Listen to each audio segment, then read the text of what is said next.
expose ya blood parliament na tuthurite icajama nyingi muno especially in the political scene tondu thaa ici niguo kurakirikia gukorwo ukimenyekana ati those shootings and those people who died aria makuireire hau andu acio mari hau parliament it is actually the police and the KDF kuringana na expose iria iragikorwo ikirekererio ni BBC and this is not sitting well with the majority of the MPs aria makiri mwaho-ini wa William Ruto na tukoretwo tukiona kuria bunge-ini from that day ni makoretwo mena thina muno ginya magikorwo makiaririria uhoro ucio na machungu maingi muno ginya tukona MP KJ wa kuria Dagoretti akiyumiria na gukorwo akiuga ati BBC is being sponsored by the British government, koguo they are pushing the British agenda. Even in media that the BBC is funded by taxpayers' money in Britain, meaning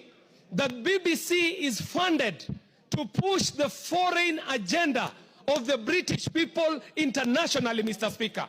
And so we must know, is BBC speaking as a mouthpiece of the government and the people of Britain, or what is it that the BBC is doing? Could it be an attempt to untwist this country so that they can rescind on the rider that we put on their training of the Batuk units in Kenya, Mr. Speaker, and perpetuate a history of extractive economy, oppressive economy, and exploitative economy in a very unfair trade balance between Kenya and the UK. Mr. Speaker, even as we debate this matter, it is not lost to us.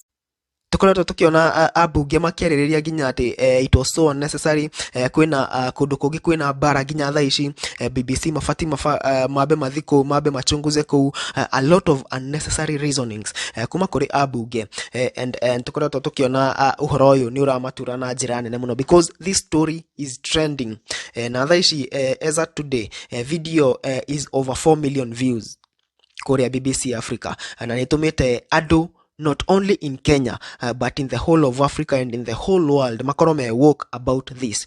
President William Ruto dari arakoro akieririria uhoro uyu gutire kuramenyekana gitumi giake gukoro atari araririria uhoro uyu considering the fact that it is an issue that has brought a lot of tension in the country. Aside from that ni tuonete mubunge omwe akoriro akirespond kuria nende cia ukinyaneria. Of course MPs ni makorotwo makioria kuria nende cia ukinyaneria comment section ine makirwo what do you think about the blood parliament expose na MP Njoroge Kururia of Gatondo is one of the MPs Uria Joy akoragwo very bold, he speaks his mind and is very arrogant ile ya kujitambua na kujichota na ni akorirwo akiorio haria ni mundu we expect you to discuss blood parliament as an MP not this women nonsense nake akoro agicokia haria na kuga are they my kids ohoro uria ukorirwo ugituma a Kenya makoro magiturwo na njira imwe nene muno kuona ati thaa ici we are dealing with an issue of an expose haria turona ciana youths have died. The government is not taking any action. Actually it is not bothered na andu aria twihokete ati nio mafati gukorwo magithi kuria bunge-ini gukorwo magitutetera.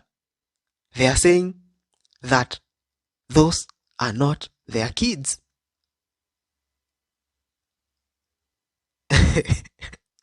Mambo ni mengi sana, maundu ni mengi muno marakora makihappen thiko ici in the streets but we really hope and pray that 2027 ikinya na ihenya tondu kuna mahali tunahitaji kubadilisha